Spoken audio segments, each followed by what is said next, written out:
हाँ दोस्तों, आप लोगों ने बिल्कुल सही पढ़ा है।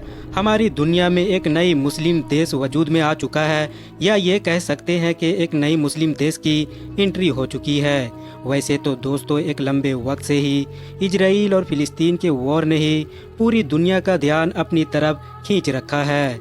मगर अभी कुछ दिन पहले ही अचानक से कुछ ऐसा हुआ कि जिसने पूरी दुनिया की राजनीति में हलचल मचा दी। तो दोस्तों, इस मुस्लिम देश के वजूद में आने से इसके आसपास इलाकों में जो हंगामा होना था वो तो है ही, मगर उससे भी ज़्यादा हलचल और उससे भी ज़्यादा डर का माहौल अमेरिका, टर्की, इजिप्ट और इस तरह के कुछ और भी बाकी देशों में दिखाई दे रहा है। तो अब सवाल यही है कि आखिर ये देश है कौन सा, इसका नाम क्या है, ये कहाँ पर मौजूद है और क्या वजह है कि इसकी वजह से अब दुनिया के बड़े बड़े ताकतवर देश भी परेशान नजर आ रहे हैं। दोस्तों, यमन के अपोजिट में मौजूद ये एक छोटा सा इलाका है जो इतिहास में एक लंबे वक्त तक अंग्रेजों का मतलब का ब्रिटिशर का गुलाम हुआ करता था। 1960 में जब इसको आज़ादी मिली तब ये सोमालिया का हिस्सा बन गया। इसने सोमालिया से भी आज़ादी हासिल करने की कोशिशें शुरू कर दी और एक लंबे संघर्ष के बाद 1990 और 91 के दौर आते आते ये आज़ादी हासिल करने में कामयाब हो भी गया। आज के दौर में ये सोमालिया से बिल्कुल अलग रहता है। इसके अपनी पर्सनल गवर्नमेंट होती है, अपनी करेंसी है और बाकायदा अपना पासपोर्ट इशू करता है। मगर परेशानी की बात ये है कि 1991 और 92 के दौर से आज तक इस पूरे इलाके को दुनिया के किसी भी देश ने और किसी भी ऑर्गेनाइजेशन ने मान्यता नहीं दी है, यानी कोई भी इसको एक आज़ाद देश के तौर पर रिकॉग्नाइज करता ही नहीं है।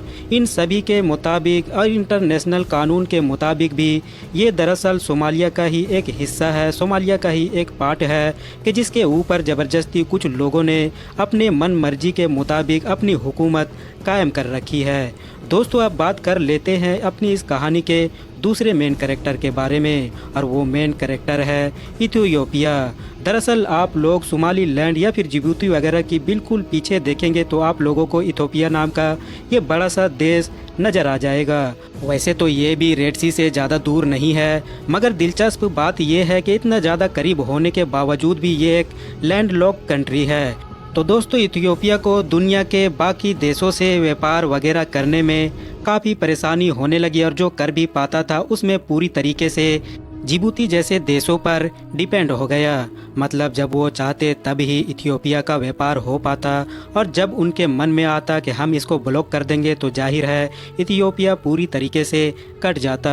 यही वजह थी कि साथ ही साथ इथियोपिया एक लंबे वक्त से दूसरे ऑप्शन भी तलाश कर रहा था, यानी कि फाइनली एक लंबे वक्त के बाद जनवरी सन 2024 में इथियोपिया को कामयाबी मिल भी गई, क्योंकि उसने सोमाली लैंड नाम के उस इलाके के साथ एक बड़ी डील कर ली है कि जिसमें 50 से 60 लाख के करीब आबादी रहती है। एक ऐसी डील कि जिसने पूरी दुनिया के राजनीति में काफ़ी हलचल मचा रखी है। इस डील के तहत अब इथियोपिया को अगले 50 साल के लिए सोमाली लैंड के पोर्ट पर एक्सेस मिल चुका है, यानी सोमाली लैंड का जो पोर्ट है उसका मालिक अगले 50 साल के लिए इथियोपिया बन चुका है।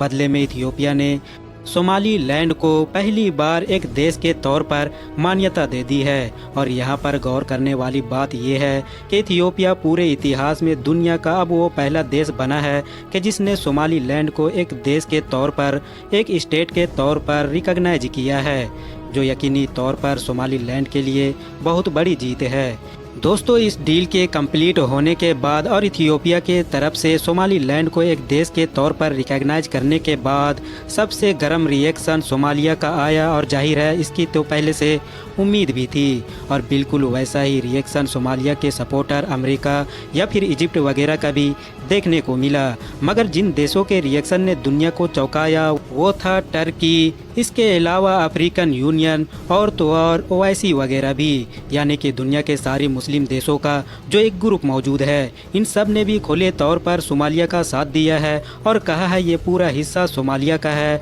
और इस तरह की जो डील वगैरह की है हम इसको कंडेम करते हैं और ये पूरी तरीके से गलत काम किया गया है। फिलहाल दोस्तों एक लंबे वक्त के बाद सोमालीलैंड को एक बड़ी कामयाबी तो मिल चुकी है। एक ऐसा साथी भी मिल चुका है कि जो अब उसको एक देश के तौर पर रिकॉग्नाइज करता है। फिलहाल दोस्तों सोमालीलैंड का भविष्य क्या होगा ये तो देखने वाली बात होगी। तो दोस्तों आज की अपनी वीडियो को हम यहीं पर ख़त्म करते हैं। कमेंट्स बॉक्स में इस टॉपिक से रिलेटेड अपनी कीमती राय जरूर दें। वीडियो पसंद आने पर न सिर्फ वीडियो को लाइक करें बल्कि अपने फ्रेंड्स के साथ भी जरूर शेयर करें। और इसी तरह के नॉलेजेबल और अपडेटेड वीडियोज़ हमेशा देखने के लिए हमारे इस चैनल को सब्सक्राइब करने के साथ साथ बेल आइकन को भी जरूर प्रेस करें।